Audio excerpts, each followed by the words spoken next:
everything stated in this video is my opinion and my opinion only. And just like everything else in these cases we discuss here on this channel, everything is alleged.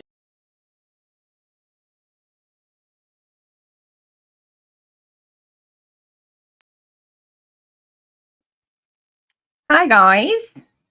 This looks bright. Okay, I think that's a little bit better. How you guys doing? I'm going to say hi to y'all for a second, and then I'm going to show y'all some emails. I'm going to show y'all a couple things when it comes to FOIA stuff. I'm going to go ahead and put, just because it's coming to my mind right now, I had a couple of people ask me like how they can go and do this themselves, how they can send a FOIA request for this stuff themselves. So once I'm done going through stuff, as we're going over like the websites, I'll show y'all where to go. And I'll even put the links for the websites and stuff in the chat so that if you want to file your own requests and see things, you can do so by yourself with all of the documents. The thing that's aggravating me with all of this right now when it comes to like this amount of money that they're quoting is that they think we're stupid. There's no way that every time somebody requests this information, it should cost the same price.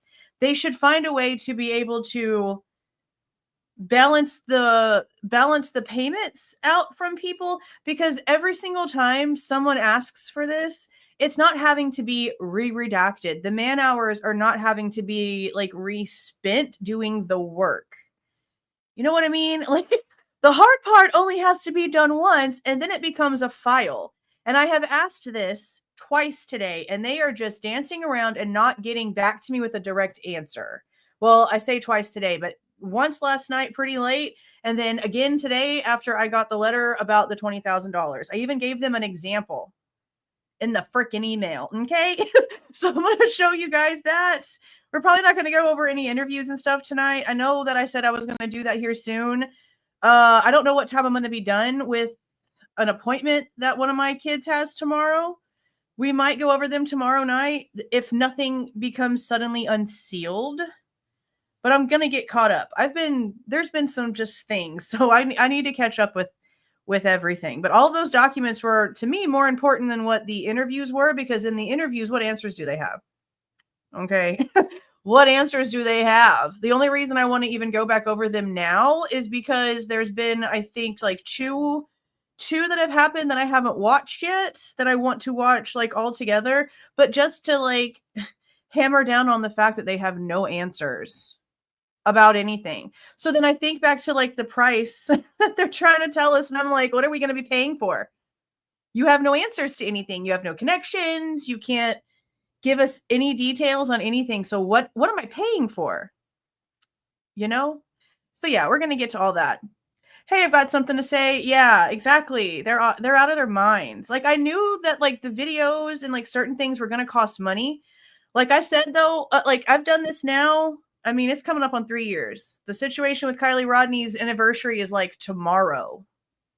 Okay. Like this is around the time where there was text messages going back and forth for where she was actually going to be going, and suddenly a party and, you know, the gas station, steel shot, all that stuff happening right now 3 years ago. So in the 3 years that I've been doing this, I have gotten a plethora of files.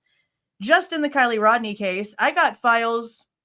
I can't even like tell you how big these files were. It was like aerial drone video, heavy, like big files, not a dime. Not a dime. I never asked for any interviews. I guess I probably could. I've been thinking a lot about asking for specific things when it comes to Truckee, when it comes to Kylie's case, especially since Sammy was an adult. So I'd really love to see if they have anything they can give me when it comes to her. But I've been given so much video for free. I don't know how much it would actually cost for like a video per se.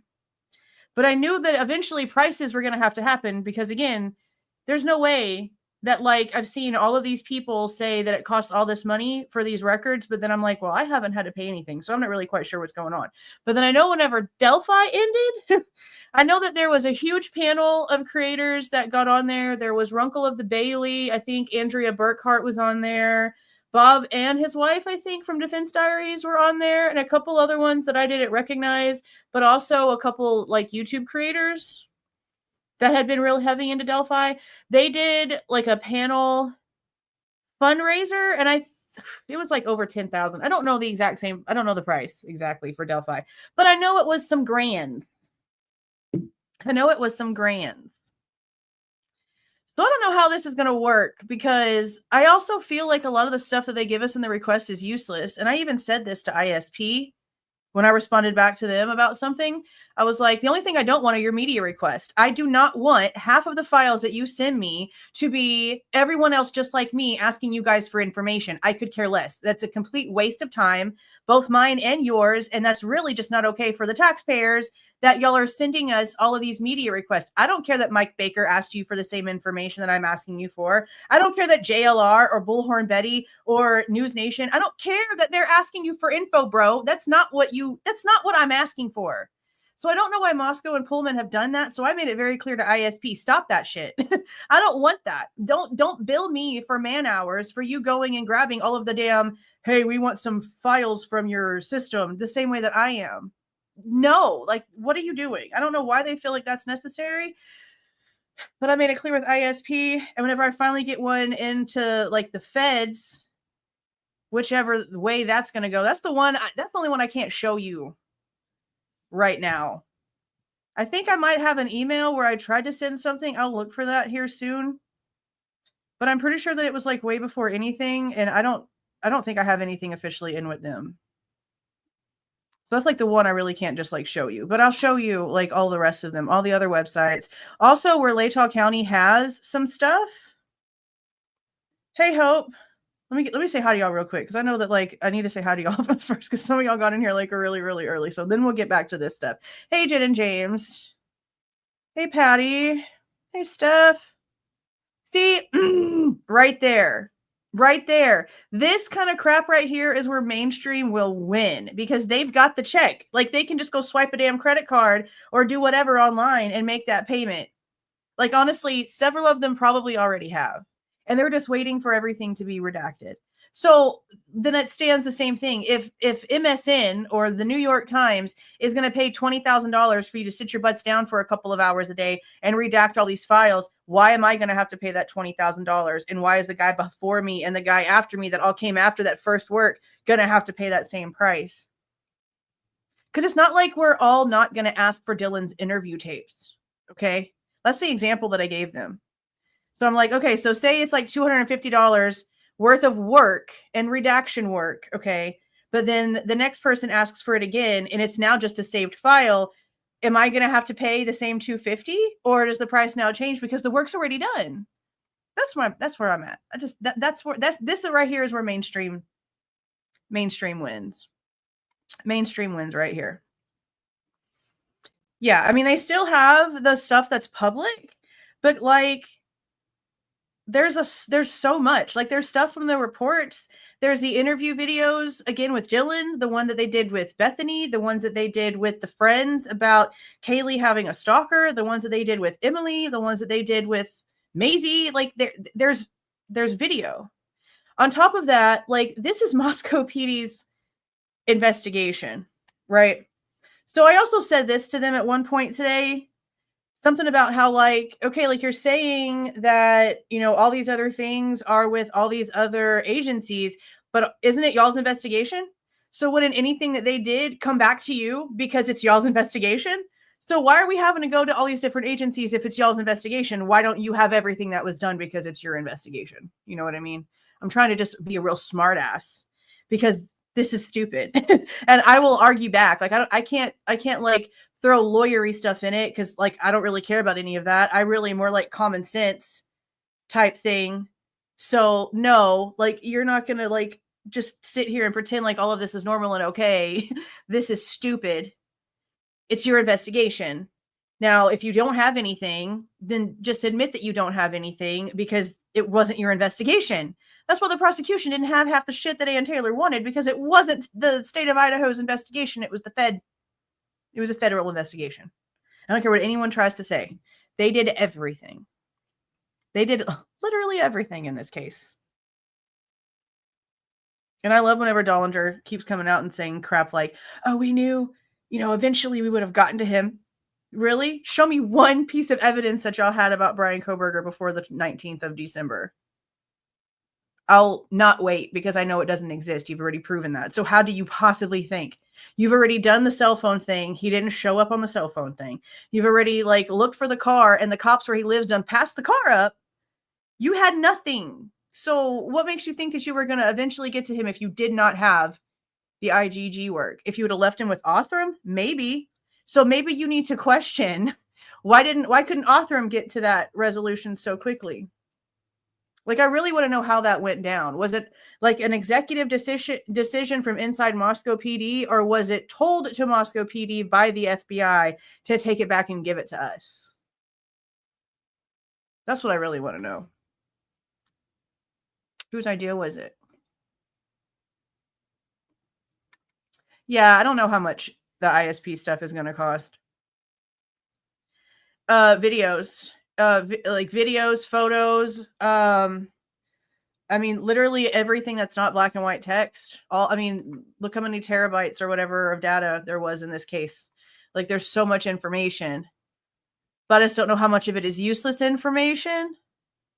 Because we know they didn't go through any tips that ever really led them to Bryan Kohberger. Any tips that came in about him were after his arrest. Literally nothing.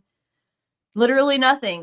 None of the people that are talking all this shit now from WSU did really anything at all. It was only about the car, which is also really interesting to me too, because we had Eric Gower, the driver, also claim that he turned in 10 plates at some point. I think he said December 10th. I could be wrong on that date, but for some reason that's the one that's sticking in my mind. But he had 10 or so and turned them in, and one of them was Brian's. But everything when it came to tips about, oh, this guy could have done this because, it's all been after. So, okay, Pennsylvania, I don't really know how to handle Pennsylvania.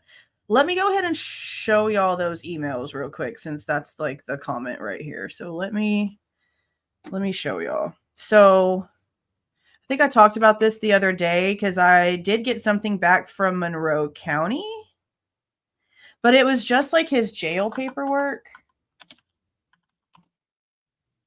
Something that we've basically all seen already. Okay, actually, I got to pull it up from my copy because they did not do a very good job of getting rid of his social security number on here. They used Sharpie, but it was not a very strong Sharpie. So you could still see everything.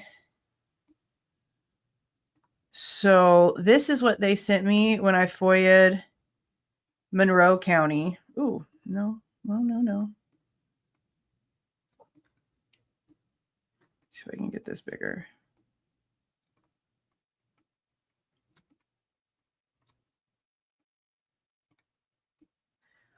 But this isn't anything special, and there's really no data on it whatsoever. This is just what they sent me. It's just him being in the jail. That's the picture that we all saw. It's just, there's not even anything specific on here at all. Literally at all. But the problem, is that the way that they have their information, it's a lot different than what I've seen, honestly. I sent an email over to ask them exactly what it was. Hold on, let me see if I can find it. What exactly it was we had to do to actually get anything, because the way that they were describing it was that it's a right to know form instead of a FOIA, and criminal record stuff, anything about criminal investigations is not involved. You can't get anything that way through that right to know form. And then when it came to audio and video, it had a lot of the same stipulations, but also it said something about how if it wasn't requested within the first 60 days that you basically couldn't request it. So in my question, because again, I'm using my brain here, I'm okay, there's no way that somebody didn't request it after his arrest. I'm pretty sure people sent a request for it. I don't remember if I did or not because it's been forever. I can't remember.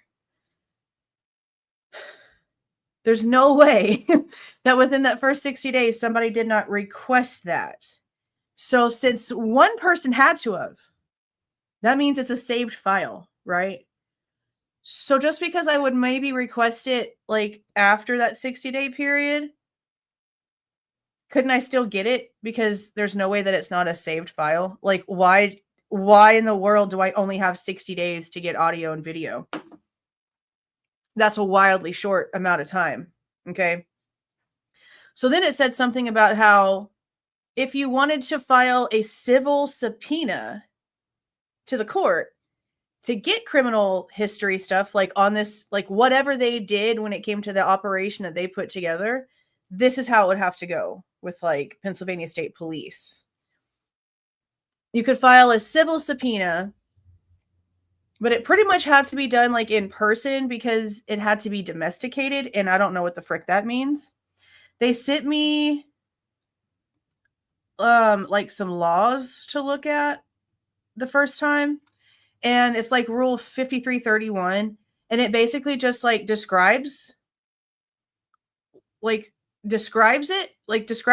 the situation is, but it doesn't give you any instructions. It doesn't give you a form to fill out. It doesn't tell you what to do. So let me open this email because I asked them, like, what do I do here? I don't know what to do here because it doesn't give me any instructions on what to do.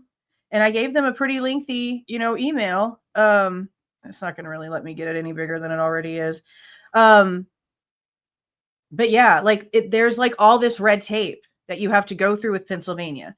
And all they said was for me to contact the Right to Know Law office. And they gave me an 877 number. And I haven't called it yet. I'll call it eventually, but I haven't called it yet.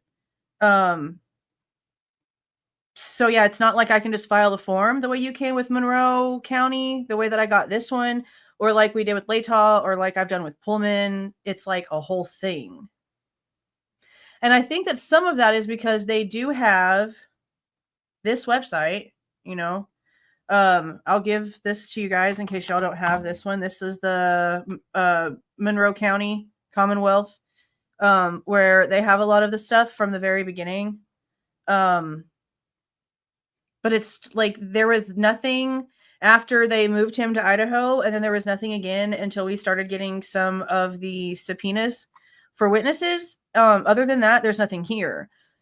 This doesn't show us like the operation that was done or anything else because Pennsylvania State Police are the ones who did the most of that when it came to the arrest, going into the house, getting the Bearcat, all of those things. That was like special agencies, So I don't know how to go around doing all of that right now. I guess I'm going to have to give them a call and see what exactly it is that we're supposed to do when it comes to this civil subpoena. Because I'm just not really quite sure. Oh, I've got some things over here. Thank you for the $5, Kimberly. I appreciate that. 50 memberships again. Thank you so much, Miller Time. I appreciate that so much. That's insane. That's the second time that you've done that. That's wild. Thank you so much. Mama Crypt 84, 3 months a member. Awesome, awesome, awesome. Thank you so much, Miller Time. That's wild. Thank you so much. Okay, so now I want to show y'all this one. This is the Ada County official website when it comes to this case. All it says for now, let me make this a little bit bigger. All it says for now is that everything that's going to be unsealed is going to be on the case of interest webpage, which is the same case of interest webpage that it's always been. I did a video that I posted this morning. I'll put the link right here. I did a video this morning regarding this document right here. So we're not going to go over the whole thing because I did that video earlier today. But I am just going to assume that this is pretty much how all of this is going to go. We know that Hippler said he wanted to start undoing things newest to oldest, which I don't really agree with because the PCA is so freaking watered down from like the actual original documents that were released from the MPD, like on their website, when it came to information about what Dylan really heard and saw, what Kaylee might have actually really said, the additional sentence that comes along with what Dylan apparently heard the male say, the whole like, it's okay, I'm here to help you. There's something else, a whole sentence right in front of that. I can't remember what it was right now off the top of my head because I've only like, said it maybe twice. There's so much about Ethan, and then in the PCA there's like one sentence just basically mentioning his existence in the situation, and then you hear literally nothing else. It's just insane, the differences. So while I want to see like the alt perp documents and like all of the evidence-based stuff, man, I just know that like going backwards now, it's just going to confuse things even more, which is like what I really feel like maybe he's honestly trying to do probably. But this is how I'm going to just assume this is going to work. Okay. We're going to get a document from the court with a batch of documents that the court wants the state and the defense to discuss releasing. They want them to have a valid reason, not cite a law, a valid, actual reason why they don't want something released. So it can't just be, oh, this constitutional amendment, blah, blah, blah, whatever. No, you need to give me a reason. Why is this going to hurt your client? Why is this going to hurt your case? You need to be specific, which is good because I'm really tired of the dancing around and the old laws that don't make any sense to this case, that have something to do with something out of state, that are completely just redundant when it comes to all of this. Release everything, okay? Release everything. It really bothered me whenever Ann Taylor came out and objected to the gag order being lifted, because she, for the past few months, especially since like January, has been really talking about how the gag order, well, actually since the change of venue hearing, if you want to be serious, but really for real, pounding down on that just this year, about how the gag order like did a huge disservice and how it's caused all these issues and all this other stuff, even though they wanted it to. Like she knows that we remember the fact that the defense wanted the gag order, right? So she can say that now, but then she fought it coming out. But whenever they fought it, there was a lot that was like redacted, and it, off the top of my head, okay, it sort of led towards maybe something bad in Bryan's childhood. Maybe it just really leaned a certain direction. The little pieces that they left open. So I don't know what they're going to do. It's going to be interesting to see if like who fights what now that we're at this part of this. You know what I mean? Who fights what? It's going to be telling. But this is what I'm expecting. I'm expecting a court document, a batch of documents. They have a certain amount of time to say whatever they want to say. I'm sure they've been given a deadline. Does this have a deadline? It's like 14 days or something like that. Yeah. The parties must file their response, including, if appropriate, a notice of non-objection within 14 days of the court's order. So this one was filed on 8/4. What was it signed 8/4? 8/4. So the 18th is 14 days. Is it 14 business days? I don't know how the frick it works. 2 weeks from now? Before the end of the month.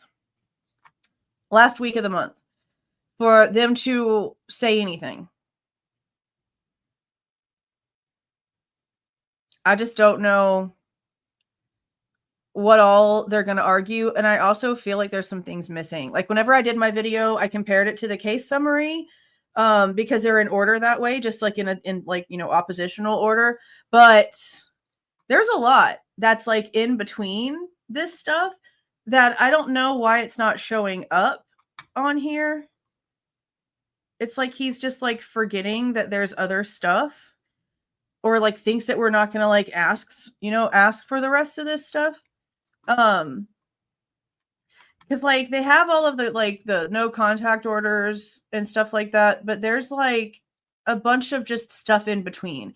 Plus there's a lot of exhibits that they want to have unsealed, but they're not like the motions that accompany those exhibits. They're not along with it in the order, if that makes sense. Like it's just the exhibit without the context.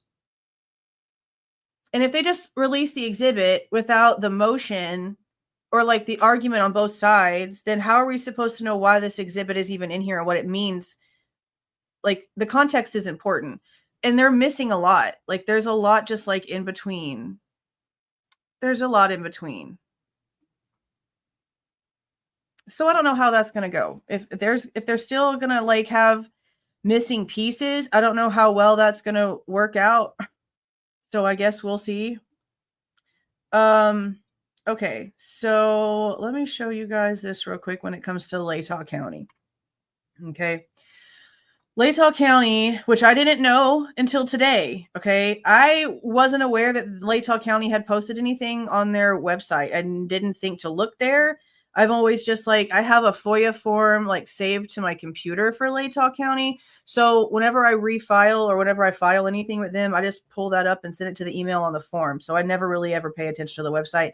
Plus, I don't remember anybody that like talked about the house 3D model thing or the Latah County video, the Moscow traffic stop. I don't remember them ever stating anything about a freaking website or about it being like on the website. So there's, well, it broke it. Okay, well, let me show a closer one. Okay, so here's just latahcounty.gov. And then you click right here, and it opens up to this tab. And it has 3D model pictures of the house. I don't know if it's going to open up the right way here. Not the house, but the this stupid thing.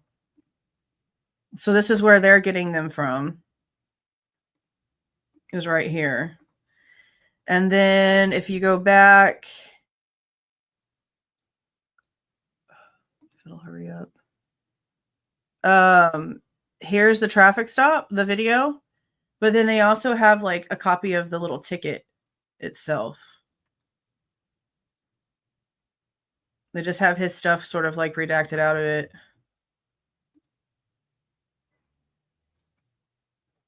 White Hyundai Elantra.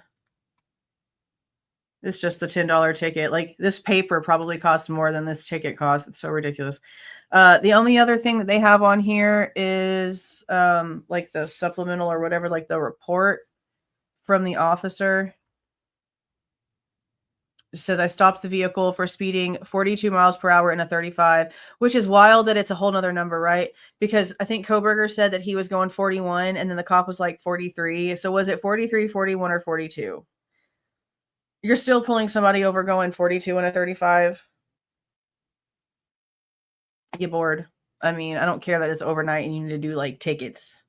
This is stupid. Confirmed patrolled speed at 29 miles per hour. Driver stated he was not aware of the speed limit. I noticed he was not wearing his seatbelt and he acknowledged he was not. You didn't notice because you didn't notice whenever you were supposed to notice. That's on camera. I cited him for the seatbelt and warned him for the speed. Checked radar at the beginning of shift and following the stop. Have body cam and dash camera saved. But that's it. When it comes to Latah County. Now, when it comes to filing a FOIA, it's not like Latah County, Idaho's website. It's actually, let's see. Which one is this going to do? So this one's going to go straight to it. That's not the right one, actually. I don't use that one.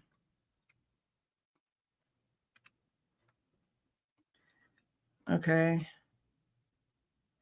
Okay, so here's the sheriff office website. If you want to FOIA something with the website, with the sheriff, you go over here to records. Actually, there's two different ones. Let's see, which one's this one? Okay, this one right here just gives you like the information, okay, for like how to do the records and whatnot. But you can go right down here to the records request form. This is the records request form that I've always used. I have this one like saved to my computer. Here's like the actual like link for that one. So you're just going to fill it out. You put your information on it and then you send it to this email address. They even have the submission information right on it. So if you want to do that yourself with Latah County, you can do that. Let me go back and show y'all Moscow, because I know that some people wanted to know how to file stuff with the Moscow Police Department.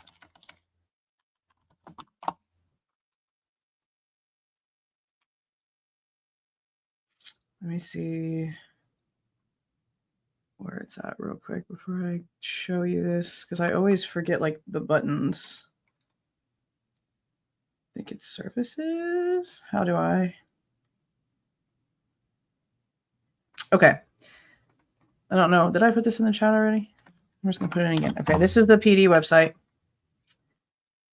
Oh, shit. Hold on.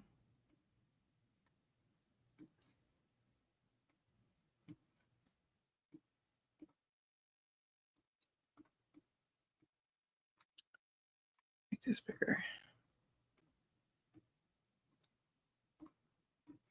Okay. So over here on the side, it says, oh, well, my light thing's in the way. MPD public records request. It'll go to this one, and there's a form. So you'll click here, and you can fill all this stuff out right here, electronic signature, put the information in, and then you just like submit it that way. They do have where you can like print it and then email it, but if you submit it that way, you'll get a receipt in your email. So I'll give y'all like the public request thing right there. Like that. Okay. Okay, now let me show y'all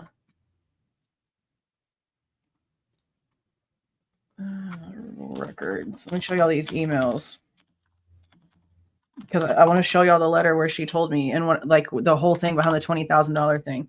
So last night I was on Twitter and I can't remember their name.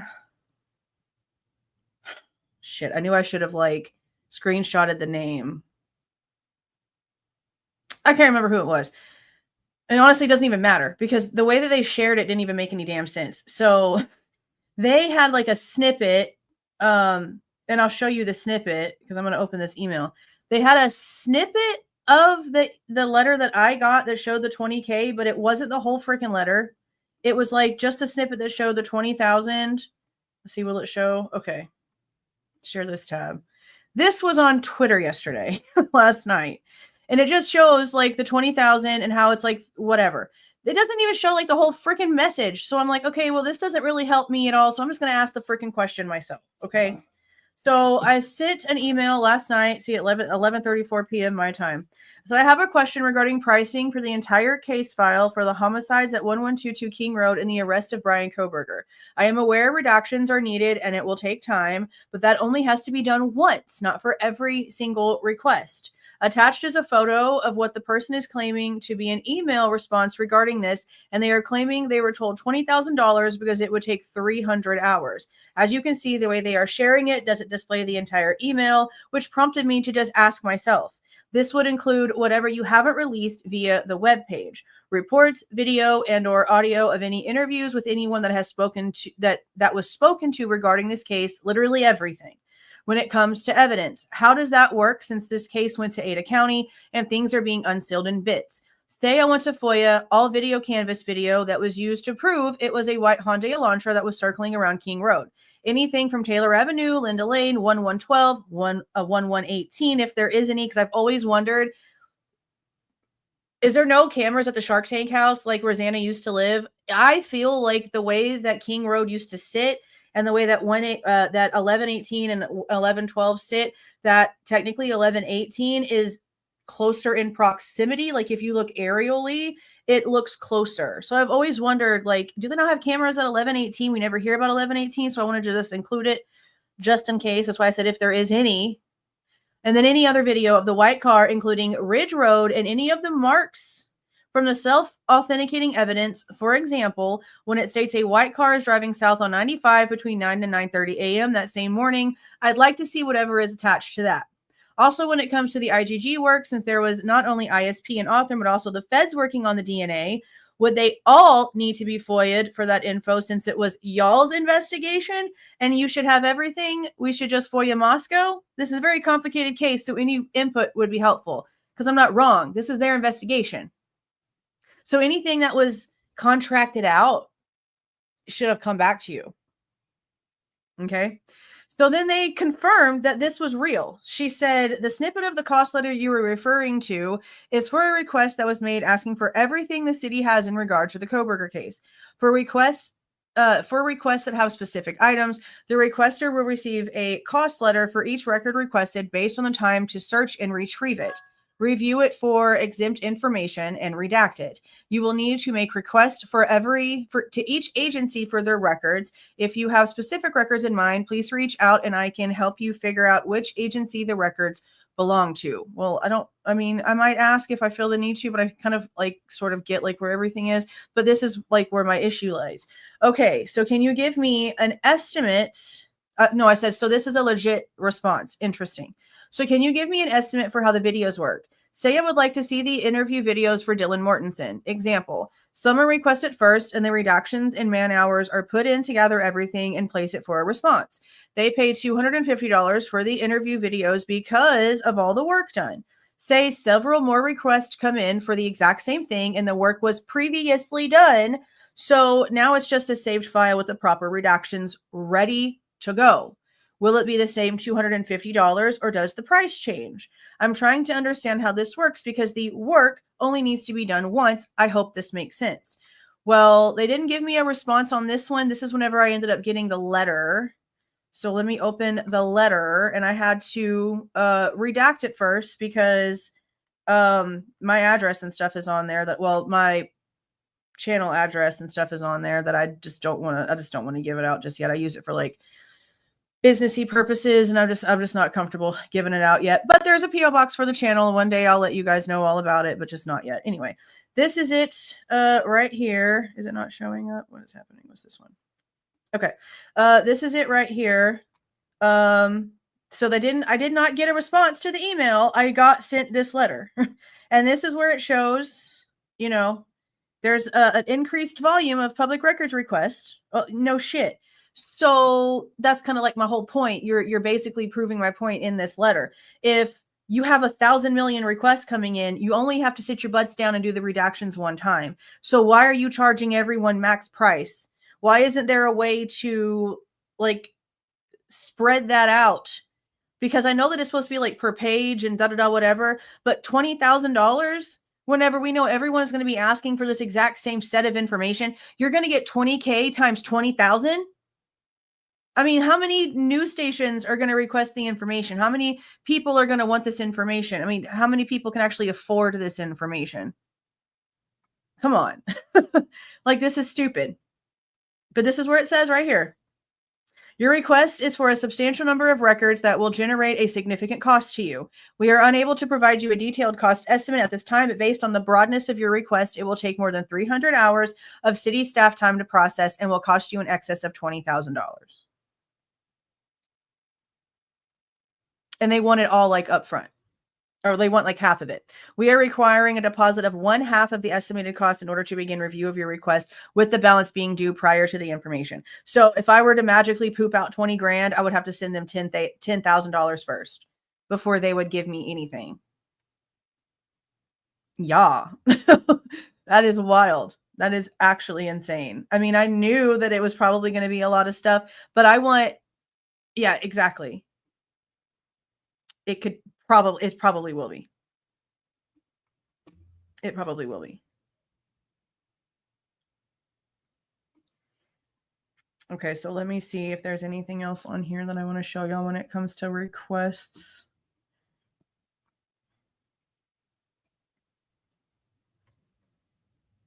Okay, yeah. Let me show y'all this one. So I sent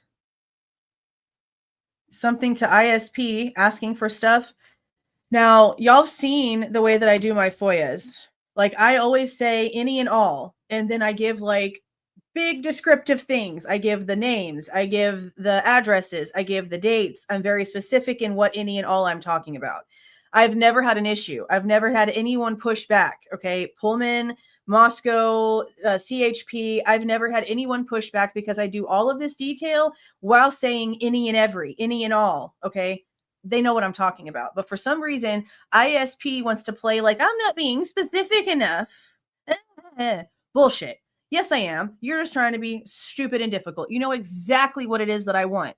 Let's quit freaking playing games. So then I said, sorry for the broad description. Other agencies have had no issue with this verbiage, but to be more specific. And then I continue. So it's here.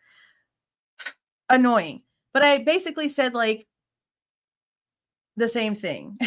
I don't want your media requests. I don't want any unnecessary shit that doesn't have anything to do with anything that I want.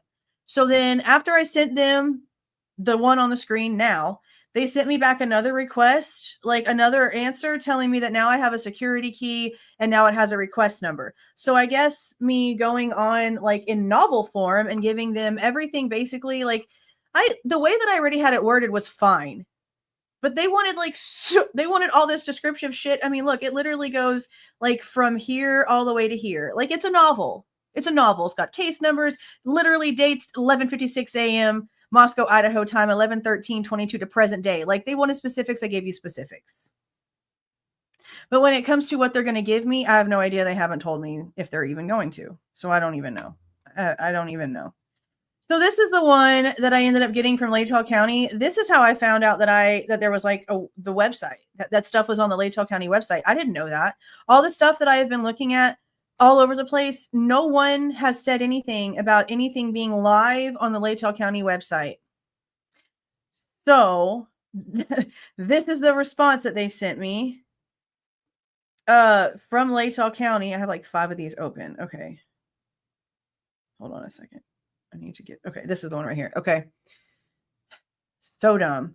So this is just saying that they reviewed my request and that the thing for Deputy Duke's traffic stop was on the website. Okay. The only thing I can assume is that Anjanette Levy and Plunder and them got this response when they had the video.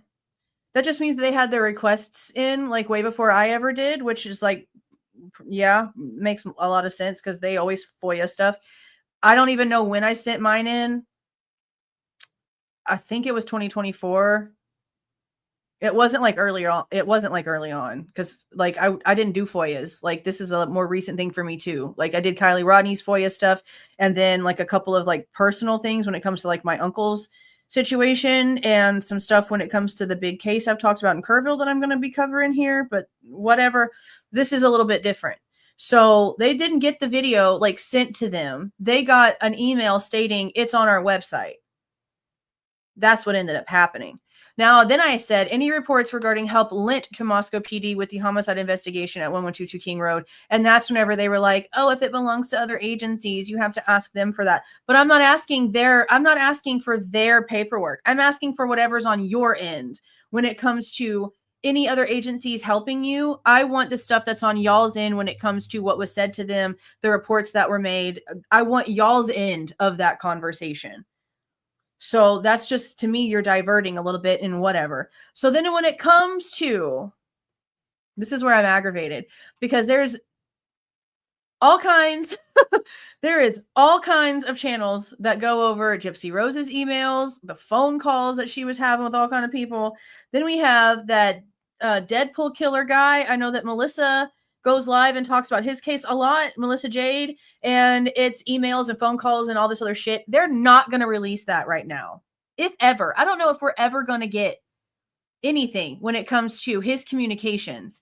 I asked for any and all communication records in and out via phone, tablet, message, email, or otherwise. And yes, I meant the jail. Any and all visitor info available along with any gifts sent in or commissary phone deposit information and or any reports, behavior, or otherwise, along with any special restrictions inmate was under either by food/diet or otherwise.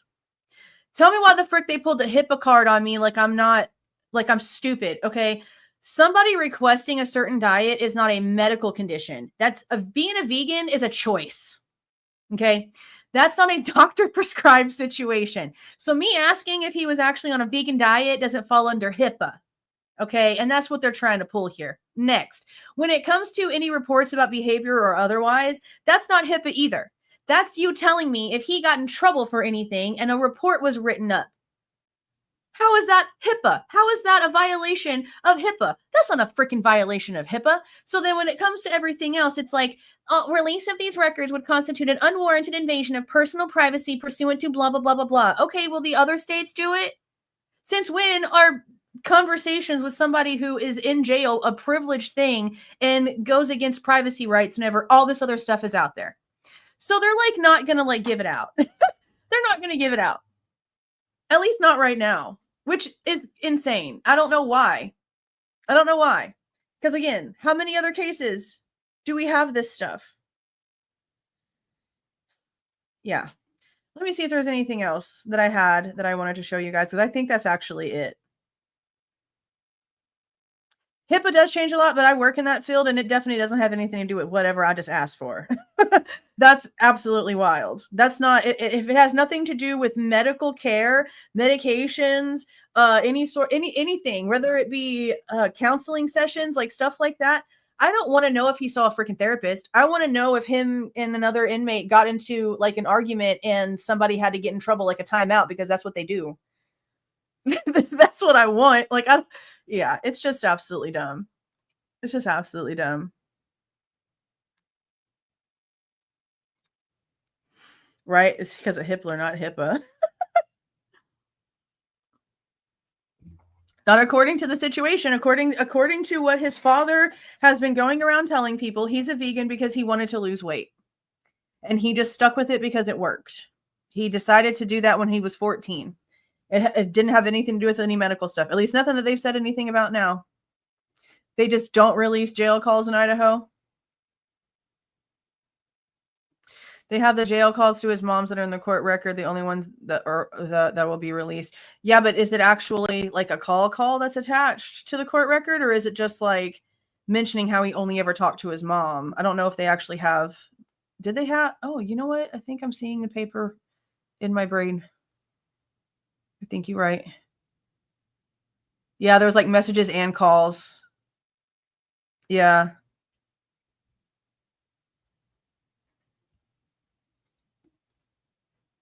But yeah, I think that's all that I had when it came to those. Now when it comes to the FBI, I'm not really quite sure.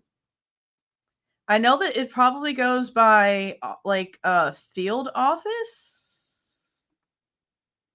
It probably goes by field office. And I'm just really not quite sure exactly how many and which ones were working this one. I know they mentioned Utah quite a bit.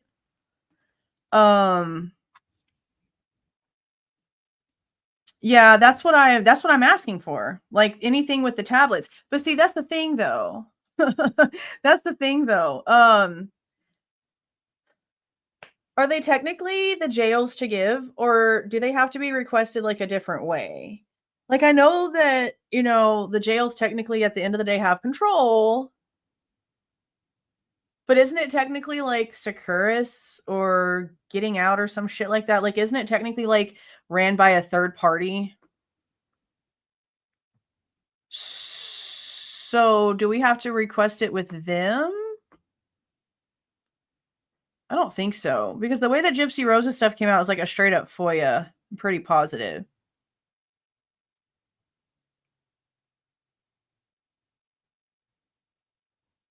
No way. So they did? Is there like, there's phone calls and stuff from inside the jail when it comes to the Daybell Vallow weirdos?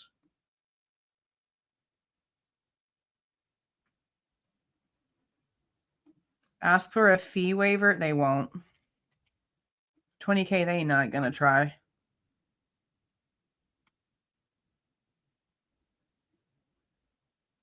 Right?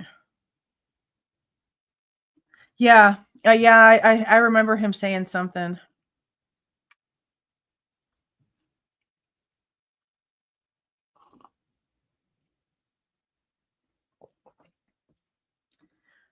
That dude was like a midget. What do you mean? That dude was like 5'1". Bryan Kohberger is like a foot taller than the guy who did that. And that's wild too. For Idaho, yeah, I'm going to. I just find it crazy that, like, this is something else that, like, should be the same across the board. Yeah, I think you're right. I remember that document now. That's crazy. Oh, so just between the 2 of them? Well, see, these emails that are coming out here over the past couple of weeks or so with Gypsy Rose, they're, like, between her and Ryan, her and Ken, her and her doms and subs and all kind of crazy shit she had going on in jail. So I know, like, in the beginning, it was just, like, her and Nick go to John, which would make sense. Like this when it comes to these 2 weirdos. I can't either. Actually, Gypsy Rose is honestly, like, my entertainment. Like, the drama. I don't report on her anymore. I actually kind of just, like, got rid of, like, the videos I did on her because she's a waste of my time. She's really a waste of, like, everyone's time. But whenever I'm cooking in the kitchen, I don't wanna think. I listen to stuff that's going on in Gypsy Rose's life. That probably sounds horrible, but I don't care. No, but sadly, she did, that poor child. That poor child. Yeah, I saw something, like, somebody saying that. I don't believe it whatsoever. Bryan is apparently in solitary confinement. That was, like, the official thing that they said was that he got put into, like, some sort of solitary thing, so he's by himself. So I highly doubt they're talking. That part too, I could have sworn they were kinda, like, separated. Yeah, that's what I thought too. People were, like, spread anything. That's why I'm just like, I roll my eyes. Did they? Yeah, yeah, that's another one that Melissa, goes over pretty hardcore. I guess so.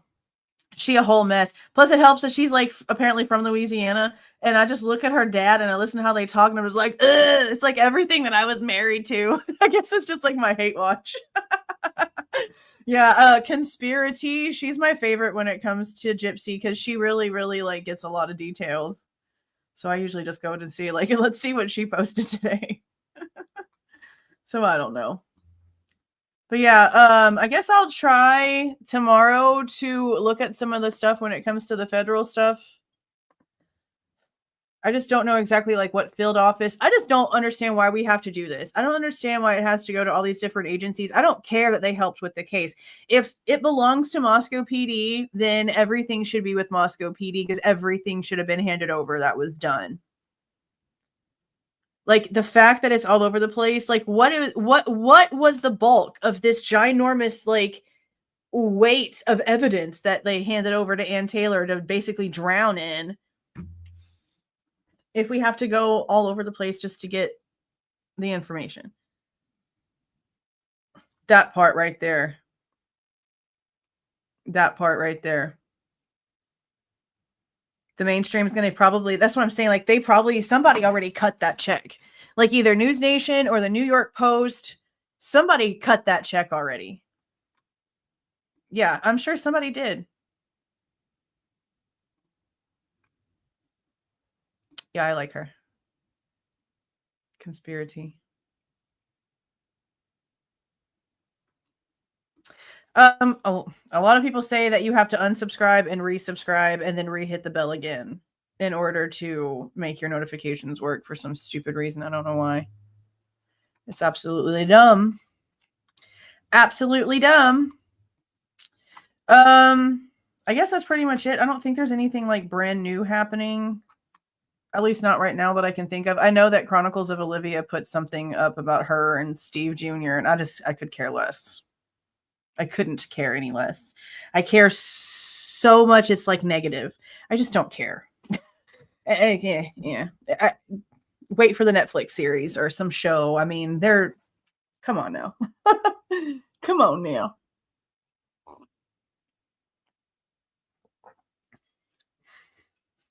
I'm just over it. I'm over all of that stuff, honestly. Like I'm at the point where I don't really care about their drama unless it's got something to do with the case. I don't care. There's so much coming out right now. That's why I'm behind in the interviews. Because it was all documents, real actual black and white text from the police. Finally something that we can actually look at. So yeah, I just don't care. I just don't care. Is there? I finally freaking caved in and paid that damn $1.99, even though I can't stand Kevin freaking Fixler.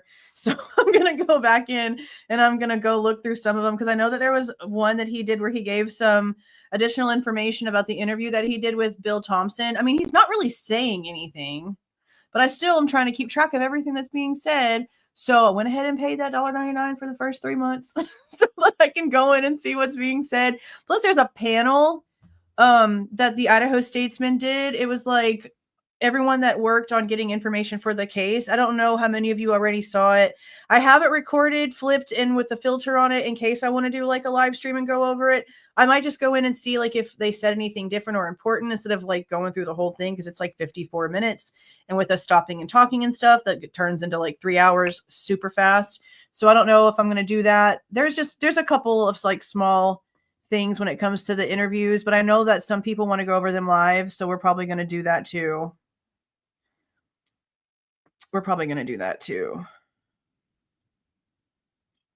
Interview about the prosecutor investigation on the leak. Oh, so did they finally? Yeah, I saw something. Somebody said something about that earlier. I mean, we kind of knew that they were going to be doing that. The investigation still. Let me see what the information says if I can find it real quick.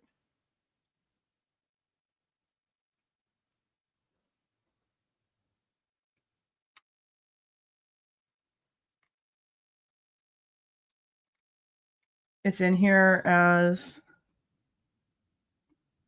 an entertainment piece.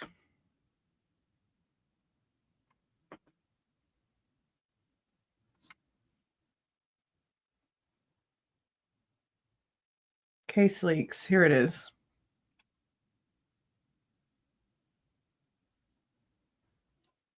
Interesting. They even made a correction on it. Okay, it's not very long. We can go over this article right now.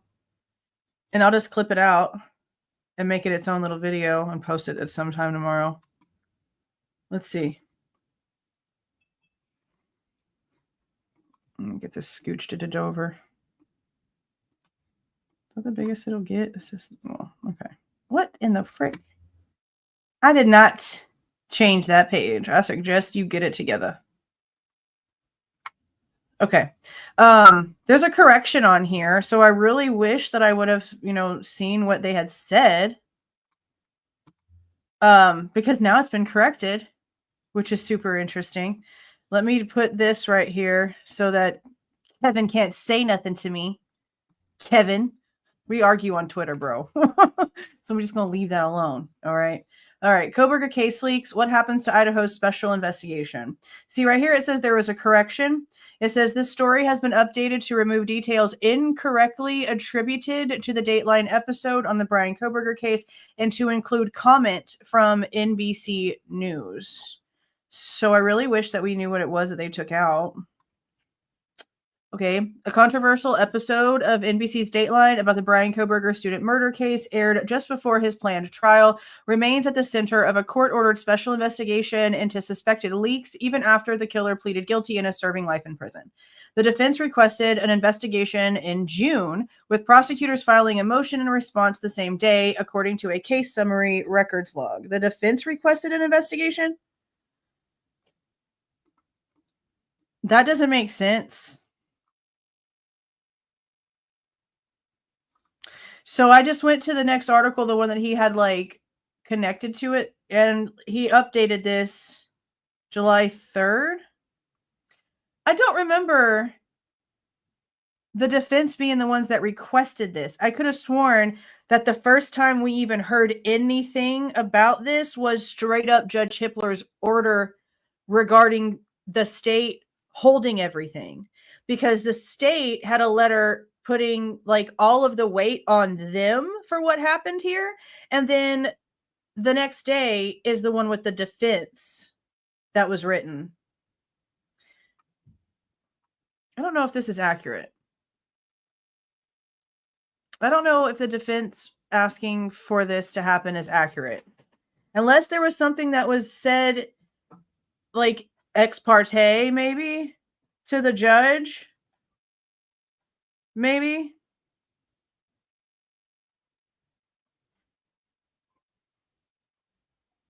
But I could have sworn that it was Hitler.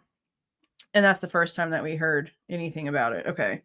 Both documents were filed under seal, so not released to the public, and followed encouragement from the judge presiding over the case to investigate likely violations of the court's gag order. Maybe it was stuff that we just didn't see, because I could have sworn Judge Hippler's order was the first time we heard shit about it. 4th Judicial District Judge Stephen Hippler said in a public hearing in May that he was, that's true, the hearing itself, he was open to appointing a special prosecutor over the alleged violations. The request would include the ability to ask for a magistrate inquiry to obtain subpoena power, Hippler said.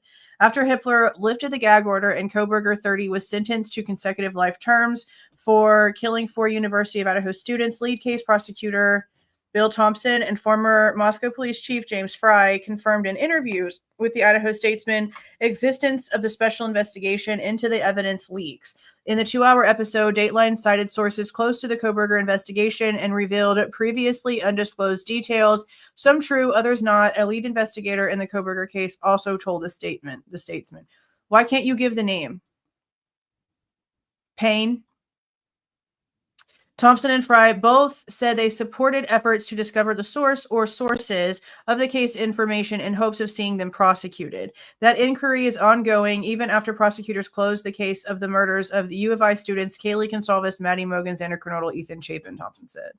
There's a special prosecutor, and I can tell you that we are not included or privy to what the investigation is doing, nor is the defense, is my understanding, nor is Judge Hippler. Yeah, because they don't know who's responsible. So they're doing everything without telling them anything until they know for sure what's going on. That makes sense.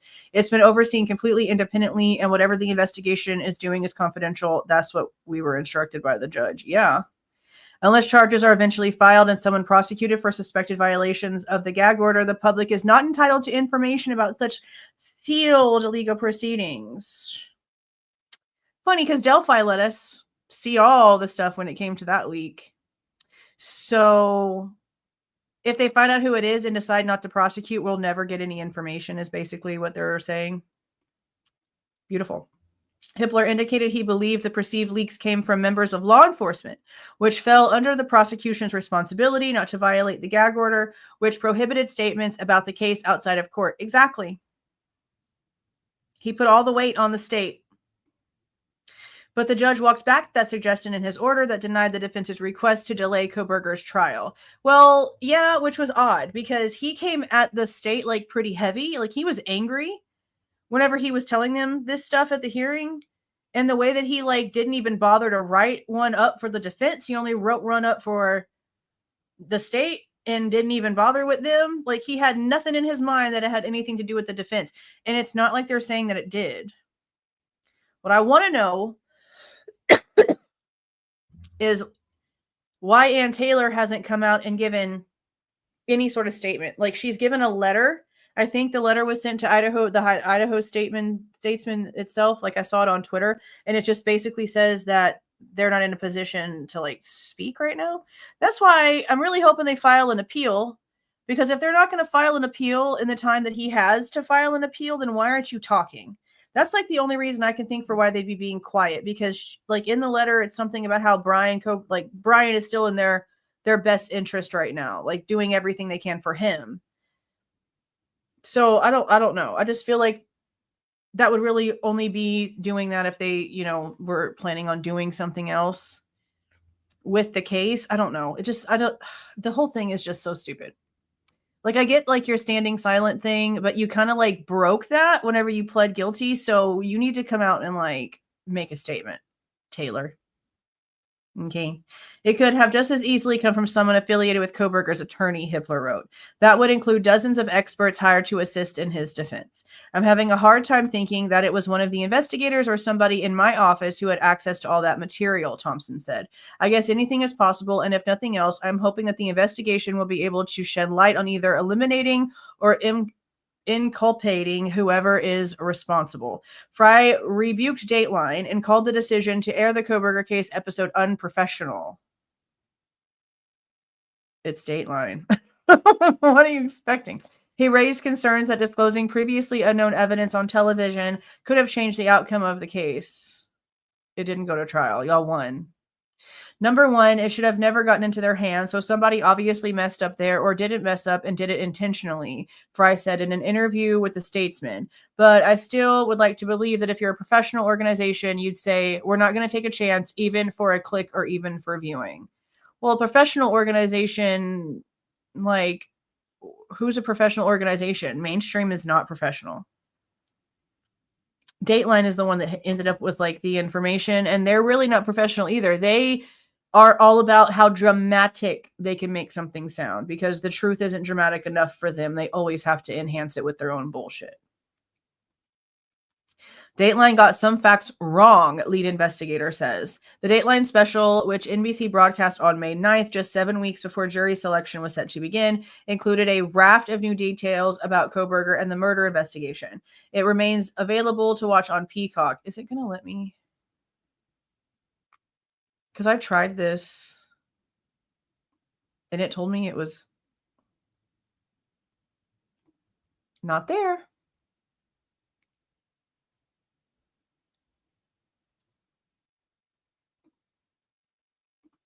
See, I'll do it again.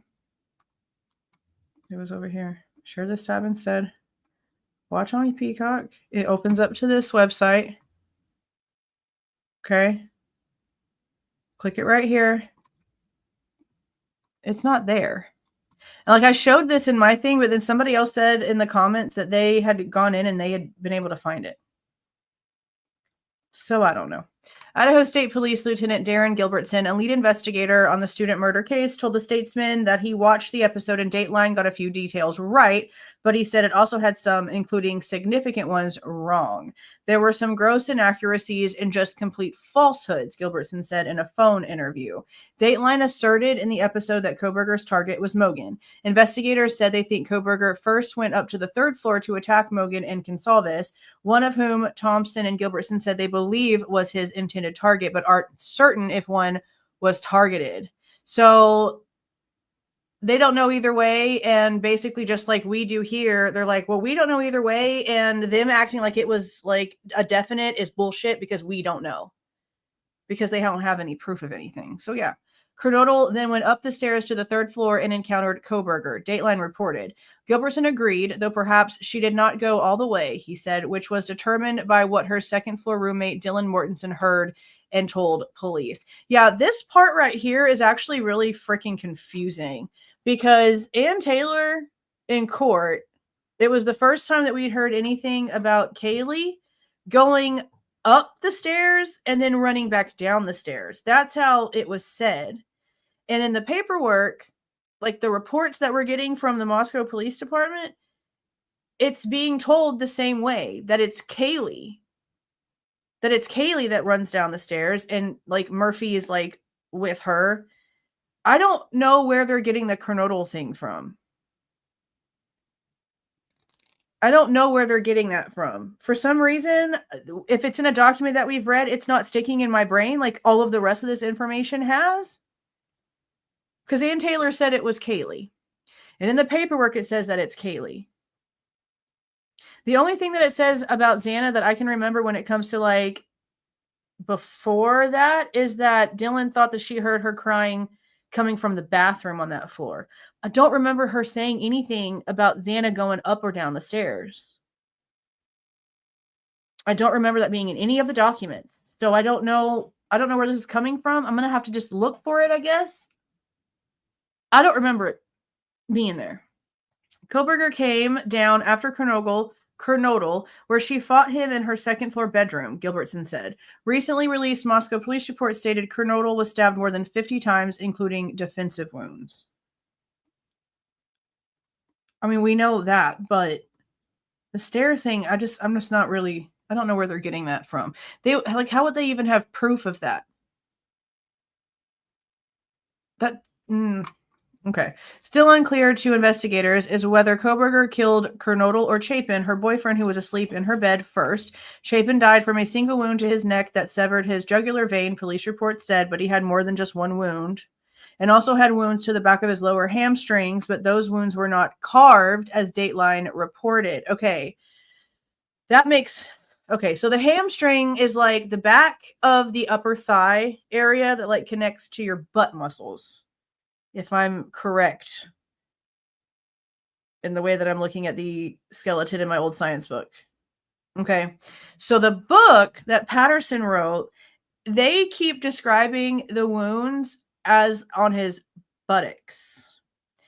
So I could have sworn that whenever the rumor first came out, they said that it was his calf that was carved, which is the lower part of the leg in the back, that muscle that you can, kind of strain and like do stuff with if you move your foot, like it, where it's at. That was the original, that his calves were carved. And so people were like, holy shit, that's like a jealousy type thing. That's really weird that you would like stop and do all of that kind of stuff, right? But it doesn't mention anything about that in the documents itself. Like, even though the sort of autopsy information that we're seeing, they're not really mentioning anything when it comes to that. So them saying hamstring, lower hamstring, still makes more sense than the calf part because of the way that the Chapins described his wounds in the book. Now, granted, they're acting like he was just like on his side and he just looked like he was peacefully sleeping, and that's not the case.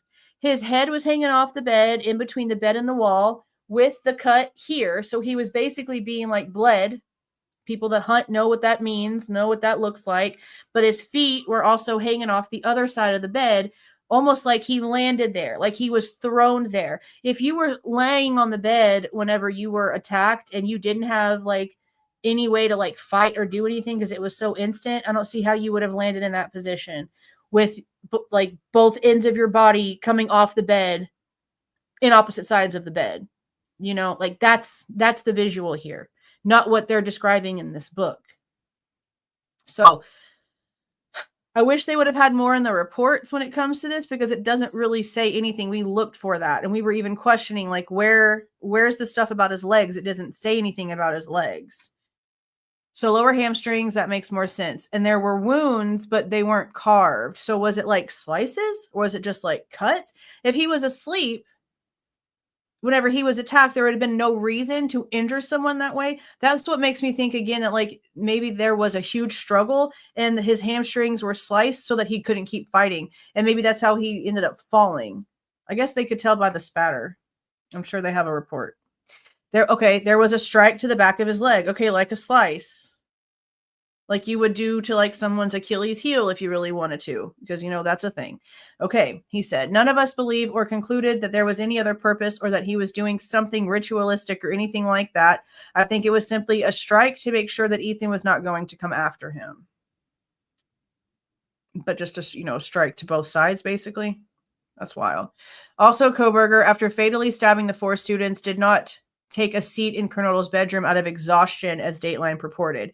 Completely false, made up, no idea where that came from, Gilbertson said. He did not sit down in a chair anywhere in the house. Well, it came from blood on a chair? Did we see blood in a chair on the reports? See, that's why I'm going back in and like re-listening to all of the lives so that I can catch on to these keywords, because it'll be faster to see like what document it is and then go get the document out myself, then go back all the way through the documents again. I don't remember if they said anything about blood on a chair. I remember we were looking for that, but I'm gonna have to go back and look. Okay. In response to a request for comment from the Statesman, an NBC News spokesperson said the network stands by its reporting. Of course you do, even though it's apparently incorrect, even though you had it right in front of your face. That's wild. What the show did get right, Gilbertson said, was Kohberger had previously used his cell phone for online searches about notorious serial killer Ted Bundy and his justification for killing. Okay, you mean he pulled up the report that his professor wrote? Okay. The program also reported that he searched for that kind of stuffs with terms sleeping, passed out, and that too, which that's the one thing. That is the one thing out of everything that Dateline reported that was a red flag for me, because I don't get down with that kind of nasty stuff, especially that kind of stuff, because wanting to get your jollies off to that kind of shit is a problem. So again, that's the one thing I had an issue with, because we don't know the context around it, and people can say, Oh, it might have been for work, but it might not have been, because we don't really know the inside of his brain. We don't really know what he's into, and people are really in the head. So we don't know. That's the one thing, the only thing that I had a problem with. All of that is pretty accurate. There were searches related to that, but it wasn't extensive. So it wasn't extensive. So that even makes it sound like it more doesn't even matter, because a lot of times, and actually Ted Bundy, I watched an interview with Ted Bundy and he actually said this. He said that whenever it comes to people like him, you're going to find that they also have like really crazy sexual tendencies like that, like corn and stuff like that would be a constant in their lives, that it would be something that they constantly would find, that they would search out for.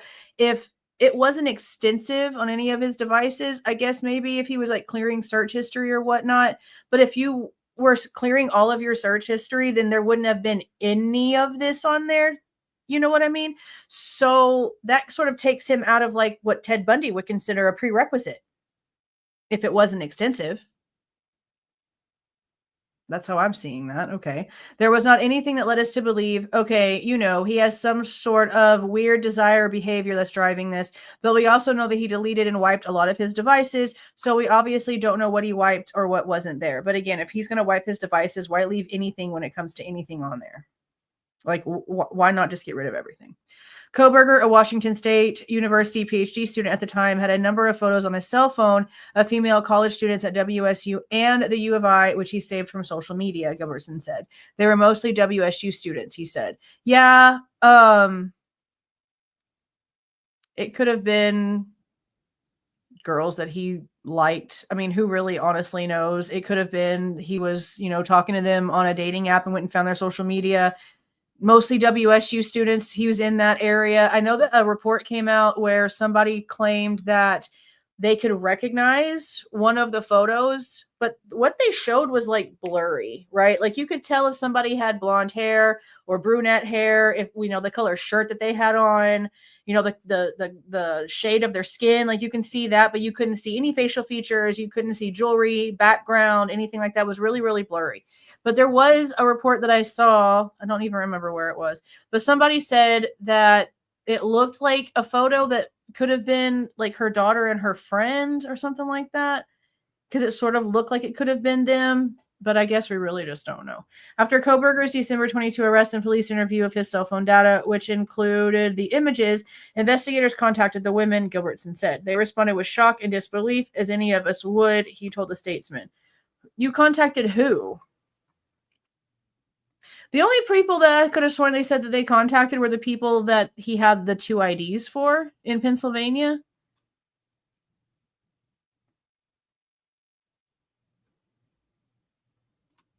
They didn't know him. They had no idea, no clue who he was or anything about him. Yeah, I mean, when I was dating, I didn't, go around with like a whole bunch of people's photos in my phone. So that is a bit strange, I guess. But people are weird. I don't know. I mean, I don't know. But when it comes to case evidence, that doesn't really hold any weight either. So yeah, we've been knowing about the special investigation for like a while. All I know is that if nothing happens and we don't get any information, that's just going to make it more shady. So I don't know what they're going to end up trying to do. If we're going to get any info, who honestly knows? Who honestly knows?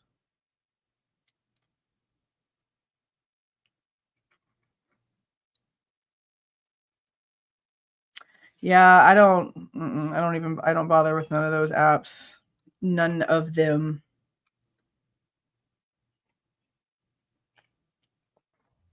Yeah, see, that's another thing. They basically were like, I think Thompson says it in one of the interviews that we still need to review. But I think one of them like worked with him at the security place or whatever. I don't know. Like it was just, would you admit that you gave it to him or whatever? If you did, considering that he's now a convicted killer, like, would you just admit that you gave it to him? Probably not. Now, if he just like actually snatched him up, yeah, that's weird. Because, any IDs from anyone that I ever had, it was because they were given to me. Like, people that were leaving that I was close to at work, I've had at least 2 different people give me their badges after they were deactivated because they were leaving and it was just like a you know, we were work friends type thing. And even like in school, because I pretty much every school that I went to, we had IDs we had to wear. And so we would always give our IDs and stuff away at the end of the year. So I don't know. I don't know. But it'd just be interesting to know like more information on that. But guys are weird. You know, guys do stupid shit. So, I mean, he could have had a bunch of people's pictures and stuff of maybe people he liked. I don't know. Guys are weird. Guys do weird shit.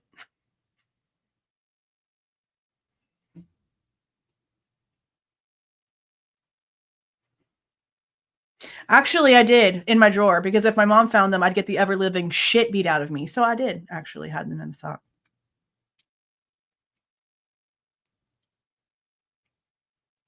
Yeah, I don't know. They need to just like, I mean, I don't want like them to come out if they're like not comfortable coming out about it, but yeah, I don't know.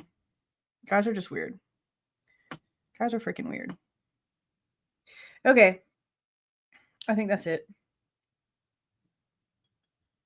I think that's it. I'll get a bunch of different interviews together that we can go over because I think that the Q&A from after the sentencing is not very long. And then the other interview that Dallinger and Gunderson did isn't really very long either. So I'll probably grab like a third one to put on there. I don't know if I'm going to do the panel from Idaho Statesman. I think I'm just going to go and see if they say anything interesting instead of going through all of it, because I was like listening to them talk for a little while and, you know, none of them are very enthusiastic about speaking. So it wasn't like a very exciting listen. You know what I mean? So I don't want to put y'all all through that for no reason. Oh yeah, I brought y'all Operation Turtle Shell weeks before the mainstream did. I had all those Pullman documents on 7/16, but my live where we went over them got taken down because it showed a bunch of Gmail addresses, so it considered them personal. And so it gave me like a chance to edit it. And it gave me a timestamp to where it showed the Gmail addresses. And so I edited out like that whole portion. But then whenever it went to like review the edit, it denied it. So instead of like telling me, hey, you also have to go to this timestamp and edit this piece out, it just completely removed the damn video. So I'm going to go back through and redo those. But there was thousands of people that ended up seeing them. And if you go to my community post from the 16th, you should see that I posted stuff because the video link where it talks about Kohberger's intern video or whatever that people think is Lana's video, I posted that. And then I posted where it shows 7/16 and like all of the list of the Pullman docs. I think it says something about like a ride along because somebody asked if he ever went on a ride along. And that was like just like the way that they were on there. But yeah, we went over Operation Turtle Shell and we went through the WSU stuff, the one that people are talking about where some guy wrote a bunch of crazy stuff about the girls being like SWs and all kind of stuff going in. Yeah, we had all that stuff on the 16th. I need to go back through though and put some more stuff. Yeah, I just said like a minute. It was like somebody that he went to a security job with. I don't remember what they said the other one was. Yeah, here's my email.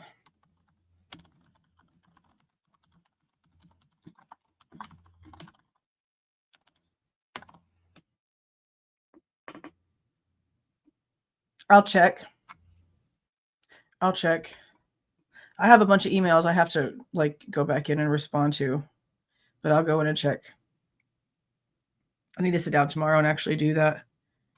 Yeah, if we want everything, it's 20,000. So I guess what I'm gonna do is I'm just gonna FOIA like Dylan's interview video. I'm gonna go back to the report, the supplemental report, because that's another thing. All of these that were released to us are all supplemental narratives. It's not the like original stuff. They're all titled SUP, SUPP or NRN. Is it NRN? Yeah, NRN, no redactions needed, meaning they're not the original. So I want the original reports and I want the video. So I'm going to see what they say for just the video, because if I ask for just that one specific thing, they should be able to give me a price by the end of the day. Like if I send it in tonight, when we get off the live, I should have an answer by tomorrow. They're really quick at responding. Really, really quick at responding. Yeah, and Bethany's.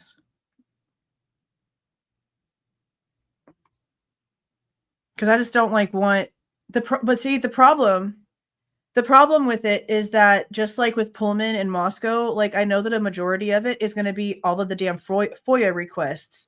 And I don't understand why they're sitting there and wasting all this time gathering all of the FOIA requests to add them to the responses and then want to charge people $1,000 million more than what it's worth. It's all freaking junk. It's junk.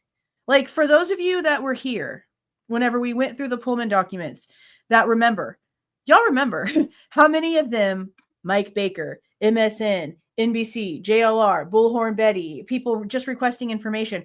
Why are you wasting our time, mine and yours alike, broskies, to give us all this info? We don't care who's asking for the information. We want the information.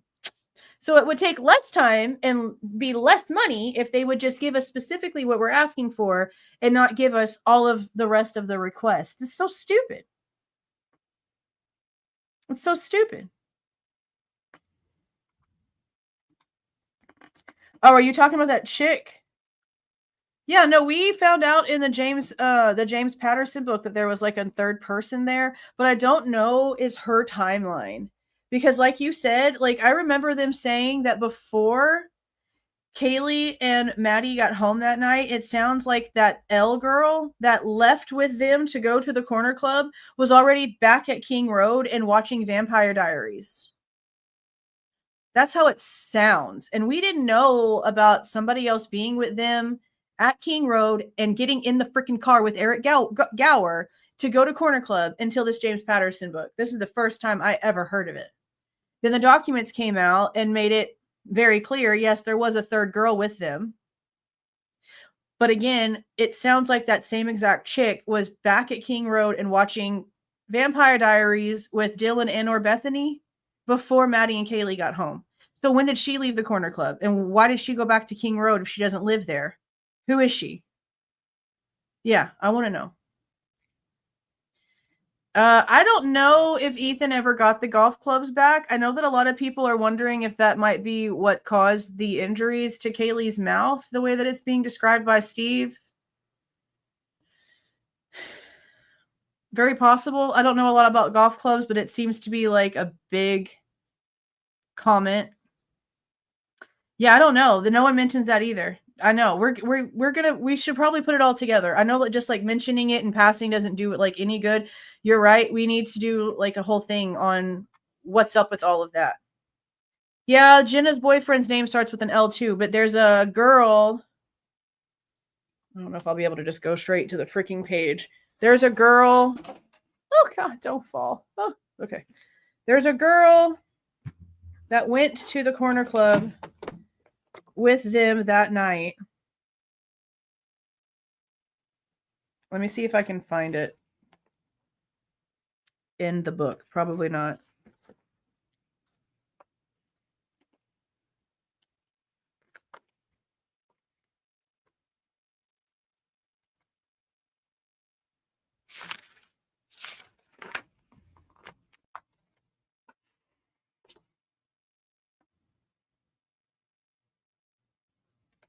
Okay, so at the end of like the first portion of the book, it's mainly talking about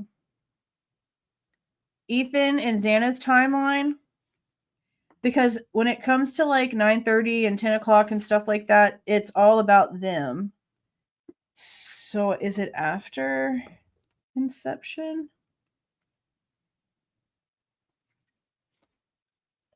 Like the way that their timeline is in this thing is like really cracked out. Like honestly.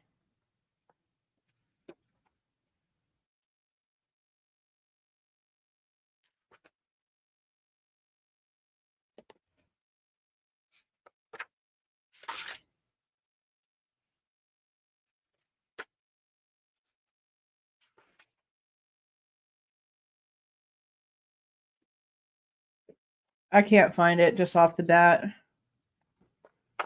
But I know that this is the first place that we read it.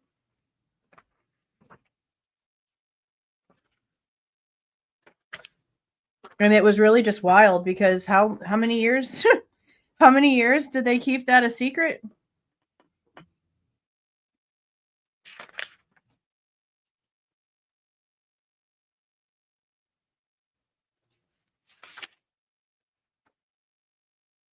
Yeah, I can't find it off the bat. And see, this whole next part right here is about him. So this isn't going to have anything to do with that. It might be farther down when it comes to the timeline. I can't stand the way this book goes back and forth. There's a lot of TV shows that I refuse to watch. No matter if I like get into it and like the concept or whatever. There's a lot that I refuse to watch if they go back and forth constantly in their stupid ass timelines. Because I can't stand it. I can't stand the back and forth.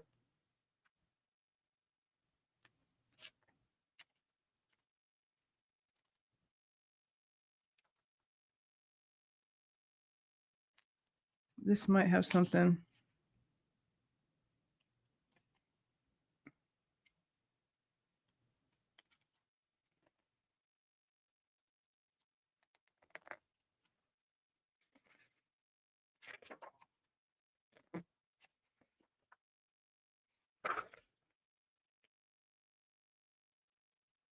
It's on chapter 55 where on page 171 where it shows that the students of U of I were talking about Emma Bailey and the Yik Yak accounts.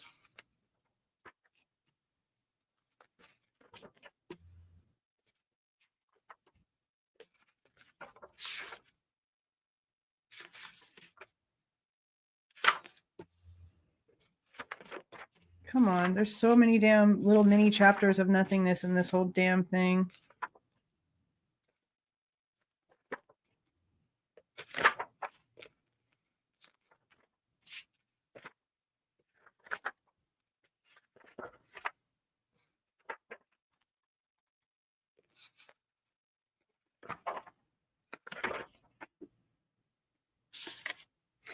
Yeah, I don't know. It goes backwards, it goes forward.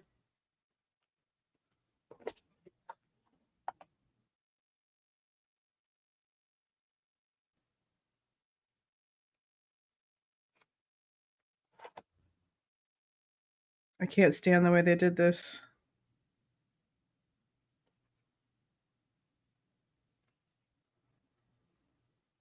I'll find it and put it all together in the video about it because yeah, this is the first time that we ever knew there was another person that showed up with them, and that same person I'm telling you in the documents is the same one that's back at King Road watching TV with Dylan and Bethany.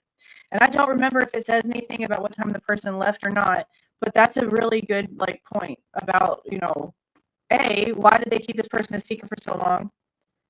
And B, what time do they actually leave? And why is that person leaving not an intricate part of the timeline? Like, I would assume it would have been maybe before 2:30. Maybe. Because at 2:30, that's whenever we're being told that Maddie went down to Bethany's room and asked if she knew where Murphy was.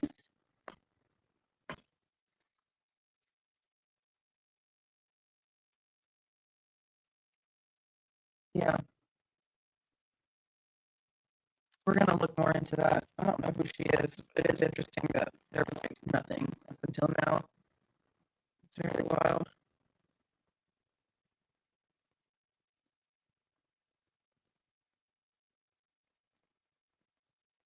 Yeah, LM is the initials. Yeah, I'm going to have to. I'm going to have to do a video of just her information.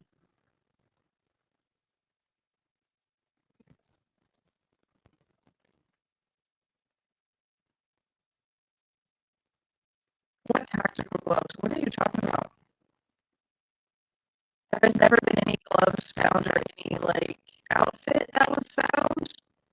The glove that was found outside that had blood on it wasn't a tactical glove. It was like a insulated electrician glove. We looked up the brand from the document, so I don't know what that's coming from.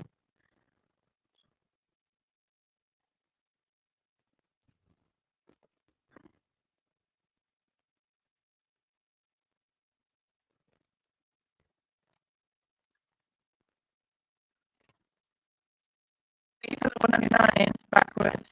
Better crowdsource for the truth. Yeah, $20,000 worth of it. I don't know how that's gonna work. For 7 months, too much scandal. Maybe she was the one Molly seen in the bathroom. Yeah, that whole other thing too.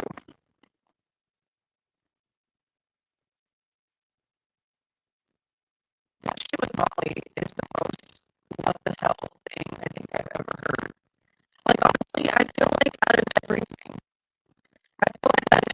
in this case that's so screwed up, Molly and the DoorDash situation is the most convoluted.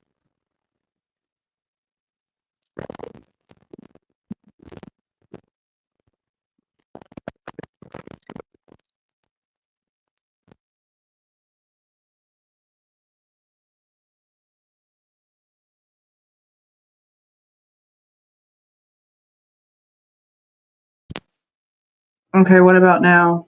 Oh, you know what? It moved. That's weird. It like switched. Hold on.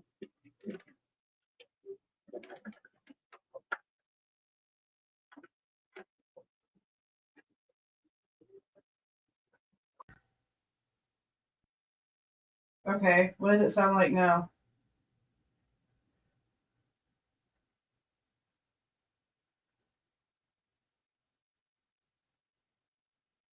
No, it did it again. It's not. Yeah, it's not. It's not. It's not like recognizing my condenser mic.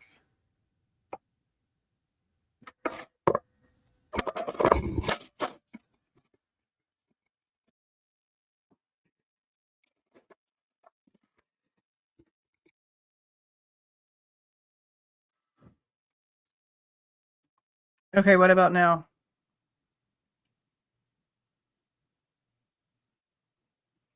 Okay, this is on my like mic I always use, but I need to know what it sounds like on y'all's end.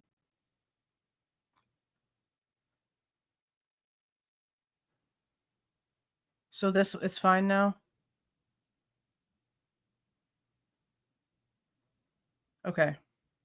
I didn't even do anything. I don't know why it suddenly did that. Unless I moved my cord when I moved my book. That's probably what happened. Seems like probably. Okay.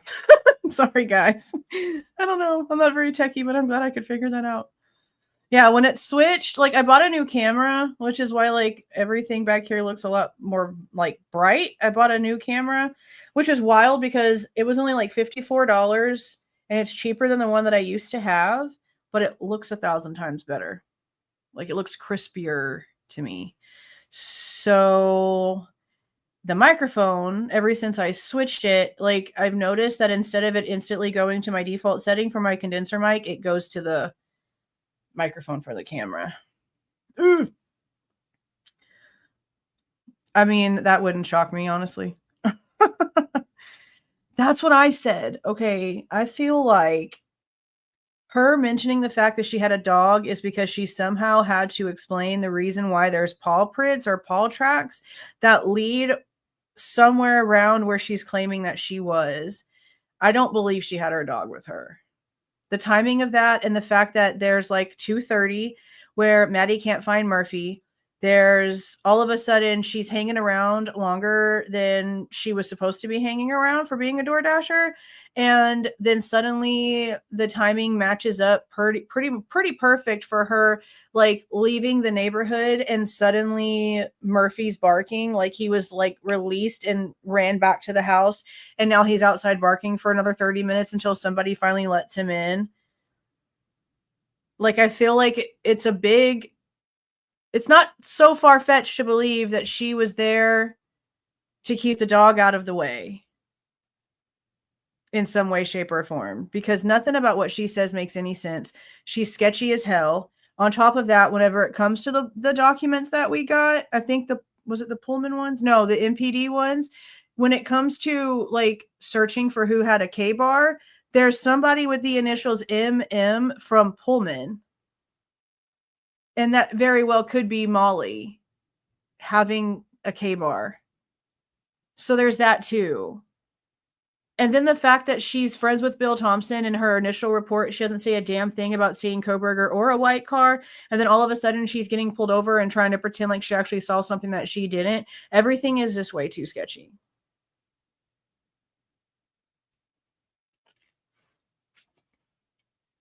Too sketchy. Way too sketchy. So I don't know. I don't trust anything that she says.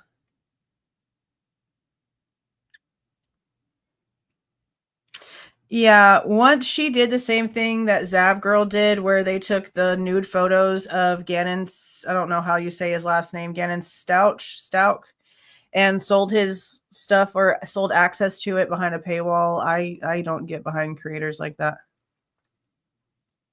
I can't get down with that. Yeah, she had a message from somebody who was married to a law enforcement agent, or cousin was married to law enforcement, something like that. Yeah. I can't remember what she said the like spot was.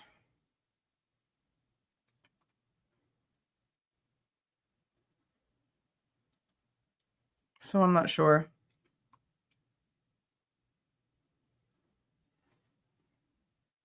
Yeah. That whole thing is wild. I'm glad that Brian Enton called her out on that Zav girl anyway. I wish he would have called out Annie Elise too. No. I don't think so. I know there was like one of the videos AWP had, or maybe there was like something where people thought they could sort of like see a little bit more than they really could. I remember something about that, but I don't think there was anything like specific, because when it came to anything from Kylie, we didn't get like any photos of the inside of the vehicle and stuff for like ever. They all came from CHP. So I'm not sure. I don't remember her. I didn't like her. That's where I first saw her, was Kylie Rodney's case. But I was never really that, yeah. Molly's just going with whatever keeps her out of jail. Yeah, I also find it funny that she tried to use that in Pullman. I guess she was trying to see how far her reach went. You know what I mean? Yeah. Yeah, I like to know what she thinks of. I would actually like to know what she thinks about Brett Payne, simply because of like the situation. I mean, I don't ever want to actually care about what she says, but it's still interesting to think that like that body cam video that came out of her saying that in the camera to Brett Payne about how she's friends with Bill Thompson, that's really what like went insane. Really went stupid crazy. Thank you for the $10. Live true. How can I get you more info about the FOIA cost? You can look up the specific law. It spells it out. They cannot charge more than the real cost, and they have to figure it out, the lowest paid employee. I'm going to look it up. I'm going to look up the Idaho laws when it comes to that stuff, because that's like what my big thing is. The work only has to be done one time. The work only has to be done once. So like, I get it, but you also have had like almost 3 years now. Okay. Y'all knew that this was such a big case. Y'all knew that these were going to be asked for. Why weren't the redactions and everything done along the way? Like a good organized, structure would have done this to where they were just ready to go. And then it would have just been normal, whatever it is for video, whatever it is for, the per page situation, because some of them do have a scale. So, I just don't know. Birdie made a file out of all the MPD docs so that you can search a word to find out what you're looking for. Oh, to like see which number document it is? That's cool. That's cool.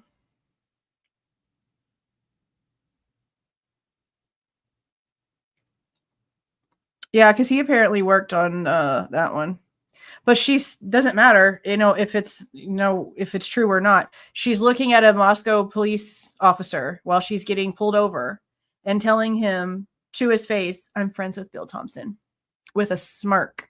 when he's explaining to her how court goes with these tickets. You know what I mean? So yeah. Right? No shit. No shit. But yeah, I know I'm gonna look it up. I'm gonna look it up and do some of my own research on it. I mean, I'm sure that like some actual lawyers probably like already on it, but I'd like to see like what I can come up with myself with it. Because they're not answering my question, and they know that I'm asking a legitimate question. Because like I said, I asked them about it, and instead of just responding to my email about it, they sent me the letter, which obviously is like the same letter that they're sending everybody, because it was pretty much like verbatim to like the little snippet that was on Twitter. So if you're not even going to like write me my own response letter, then what the frick am I supposed to be paying you for whenever you're expecting me to believe that you're going to actually do like all this work? You're not doing it every single time. It only has to be done once. You're full of shit.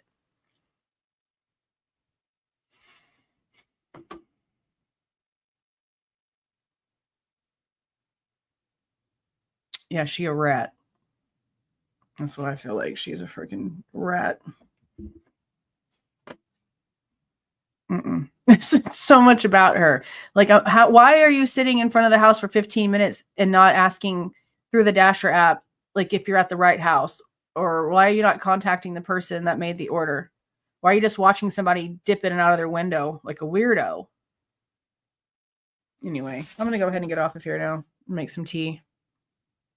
I'll do a video of some files and stuff in the Pullman stuff tomorrow, and hopefully they'll start just unsealing stuff. Just start unsealing stuff. No arguments. Just let it out there. And then I'll look and see what we need to do for the FBI stuff, because I know it's going to have to go by field office probably. Like I said, I know Utah was mentioned. I don't know if the Colorado office was used. I know Quantico was mentioned, so that's like up there, field office. So gonna have to file a FOIA with that department, which is going to be wild, I'm sure. Some sort of experience. But once I figure all that out, I'll do a video to let you guys see like what I did to do the FBI one, in case you want to do your own. In case you guys missed it earlier on in the video, I went through like most of the websites where you can file your own FOIAs to get information. In Idaho, there's one for Pullman too, but it's pretty much all the same thing. You just make sure that you go to the sheriff's office website, not the city of, but like, well, I did mine with city of Pullman too. But when it comes to like police records, it's always like the sheriff's department is where I end up filing it at first. And if it's somewhere else, they'll usually tell you, oh, you need to go to this other place. But there's always going to be like under services or how do I, or somewhere on like a menu, it'll be open records or public information request or something like that along those lines. The verbiage is usually the same, except for Pennsylvania. They use right to know instead of anything like that. So anyway, all right, you guys, thank you so much for coming in tonight. Thank you for the super stickers. Thank you so much for the gifted memberships, 50 gifted memberships. If you guys got gifted a membership tonight, Miller Time dropped 50 in here. So make sure that y'all say thank you to him for that. That was wild. Mama Crypt, 3 months. Thank you for being here. Wit, 2 months. Thanks for being here. Thank you for the $1.99 backwoods. And 7 months, too much to handle. That's cool as hell. And then thank you again for the $10 Live True. Thank you guys for coming in here with me tonight. I will see you guys tomorrow. We'll probably go live tomorrow. I'm just going to go ahead and like put a schedule out in the morning so that I can stick to it. I feel like if it's out there already and it's an appointment I have to make, then it'll definitely get done because I'll be able to schedule stuff around it already. I guess that's how I'm going to have to make sure that I do this. Just go ahead and schedule my stuff out. I think that's how I'm going to trick my brain into making this happen. Okay. Thank you so much for being in here tonight, you guys. I'm going to go ahead and roll this little thing real quick. Please do not forget to leave a like on your way out and subscribe to the channel if you are not subscribed already. All right, you guys. See y'all.